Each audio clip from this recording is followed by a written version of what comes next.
Hey everybody and welcome back to Dawn of Nerds. I'm your host Charlie and you guys are joining me on the Mummy Cameo level. So I've managed to find out a way to unlock it. You're going to need to play the Thing level 1 and unlock the gas canister.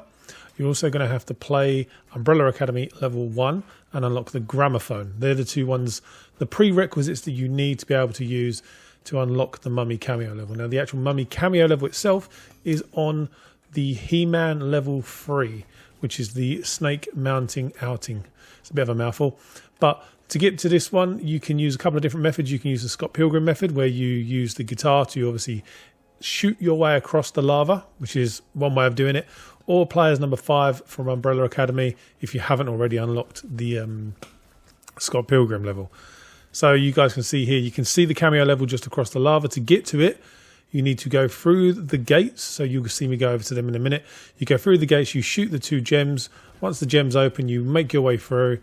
Once you get through to that next area, you have to jump across a couple of platforms, make your way across the platforms. Then you'll see underneath some rubble, there'll be 5's teleport button that you like, button prompt, action prompt, whatever you want to call it. And once you've done that, you'll zip across and then you'll be onto the other side. Once you get to the other side, you need to get a gas canister out of the machine. Obviously blow that up to melt the door, and then you need a gramophone to make the zombie start dancing, or mummy start dancing. Once the mummy starts dancing, he'll drop the fuse, which enables you to obviously open up the door itself. So you'll see here in a second, he'll start dancing, the fuse is dropped, and then you can literally pick that straight up. That opens the door to the Mummy Cameo level. So the actual cameo level itself isn't actually that tricky. I found there's a couple of parts where you will get stuck. Almost like it's a bit vague what you actually need to do. This part here, the actual answer to this puzzle is actually on the door in front of you. If you don't want to follow that, obviously you can follow this quick little video guide. But you have to open up each light panel in the right order. If you don't, the spikes will come out and obviously stab you. You'll know if you've got the wrong order because the spikes will stab you. Okay, it's pretty simple in that sense. But once you've flicked all 4, you can see now in a minute, I'm just about to do the last one. You do the last one, and the last one enables you to obviously go through and progress to the next area. Make sure you obviously jump on the right teleporter, though you will need to be using 5 to do this from Umbrella Academy. But as soon as you go through, once you do make your way through the doors, it's going to be a bit daunting because there's these spikes on the floor that just keep coming at you. You have to be really careful with that part because obviously you have to shoot the gears that are hidden to the left and right. So once you've shot all the gears, the next area will open up. You'll see the door will open up. You can go through that door. The next puzzle that you're going to come across is one that you're going to need the gramophone for, and you're also going to need 1 can of gasoline for. The gramophone you need to use to lower the zombie so that you can actually get up to the next area. And the gas canister you're going to need because there's 2 pipes at the top of the next area that need gas cans in them. So once you get to the top, obviously what you'll find is when you get to the top for the first time, moving the gas canister is fine.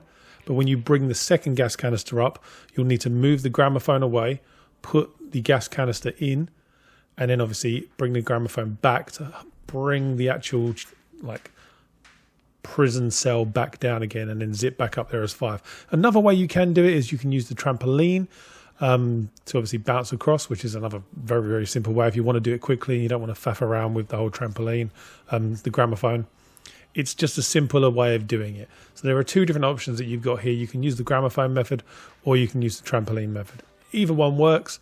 And once you've done that, you have to bring the gramophone over, lower the cage, which will then bring up the gate, enabling you to get the first Scarab beetle that you're going to need to put into the door to progress into the boss area itself, where you'll find Imhotep and Evelyn and Rick, which is quite cool.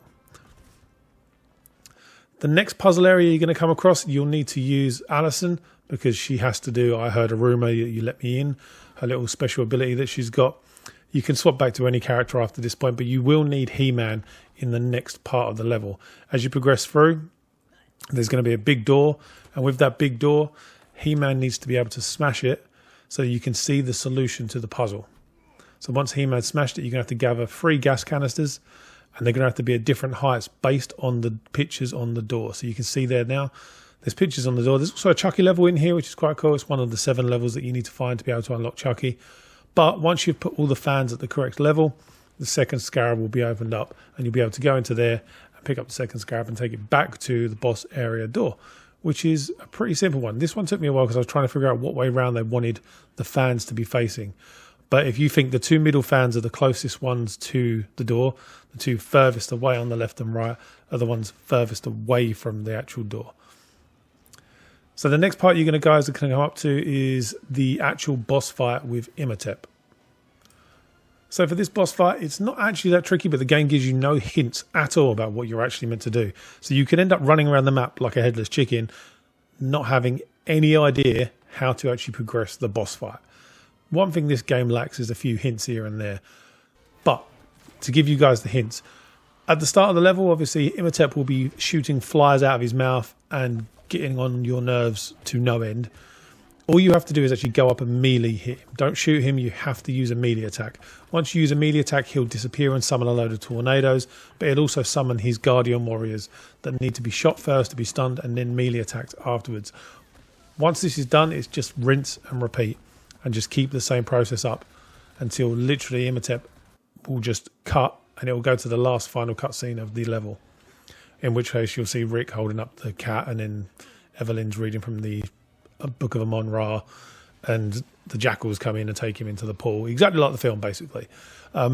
Really cool level, but I wish there were a few more hints in that level to kind of make the process and a bit more of the enjoyment factor still there, rather than strip it all away because you're trying to figure out what you actually need to do next. Other than that, really good level, thoroughly enjoyed it. It was great seeing Evelyn and Rick and just the mummy in general. And I love the little comedy elements like this that they put in where it's not actually crumbling anymore. But once the level's complete, you'll get the achievement for, or the trophy for the curse is real, or this place is cursed, as he says in the film. And you pick up that and you're good to go. Hope you guys enjoyed, and I'll see you guys in the next video. Take care.